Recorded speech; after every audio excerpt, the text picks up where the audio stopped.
Faites des provisions pour là où Dieu vous amène. Shalom, bien-aimés dans le Seigneur. Notre méditation du jour s'intitule « Faites des provisions pour là où Dieu vous amène ». Première partie. Nous tirons notre texte dans Josué chapitre 1, le verset 11, qui nous dit ceci. « Parcourez le camp et voici ce que vous commanderez au peuple. Préparez-vous des provisions, car dans 3 jours, vous passerez ce Jourdain pour aller conquérir le pays dont l'Éternel, votre Dieu, vous donne la possession. » Alléluia. Quand vous avez une destinée à accomplir, une vie à réussir et un domaine à conquérir, vous ne vivez pas au hasard. Josué, qui savait qu'il leur faut prendre la terre promise, dit à ses généraux, « Préparez-vous des provisions, car dans 3 jours, vous passerez ce Jourdain pour aller conquérir le pays dont l'Éternel, votre Dieu, vous donne la possession. » Les véritables conquérants ne savent pas quand ils vont conquérir et dominer complètement leur territoire, ils sont donc préparés à tenir jusqu'à la victoire. Bien-aimés, Dieu ne fera pas tout pour vous, il fera seulement ce qu'il vous a promis. C'est votre responsabilité de tenir jusqu'à ce qu'il fasse ce qu'il vous a promis. Préparez-vous donc pour là où Dieu vous amène. Faites-vous des provisions. Josué n'a pas mis sa responsabilité sur Dieu, il s'est préparé ainsi que toute sa troupe.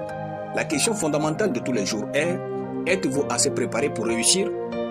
Si votre réussite vous surprend, soyez sûr d'une chose, vous tomberez si facilement dans l'orgueil et descendrez au plus bas de l'échelle de la pauvreté. Quand la réussite vous surprend dans la vie, vous ne tiendrez pas longtemps dans cette réussite.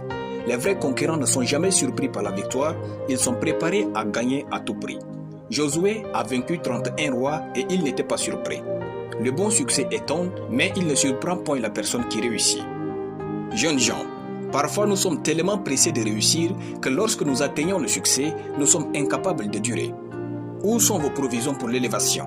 Êtes-vous bien préparé sur le plan spirituel, le plan mental, le plan relationnel, le plan ministériel, le plan intellectuel et le plan financier? Avez-vous le caractère requis pour le type de succès que vous désirez? Avez-vous la formation requise pour tenir dans l'élévation que Dieu a pour vous? La foi ne fait pas tout, la prière ne fait pas tout, le jeûne ne fait pas tout. Votre préparation vis-à-vis de votre destinée fera si bien une différence entre vous et les parvenus. Soyez préparés à tous égards pour jouir de votre terre promise. Alléluia. Nous allons prier. Père éternel, merci pour ta parole. Je me prépare au quotidien à réussir et à régner dans le succès glorieux que Dieu a pour moi, au nom de Jésus. Amen. La lecture biblique en une année, Exode chapitre 1 à Exode chapitre 5. Soyez bénis, c'était le pain du ciel.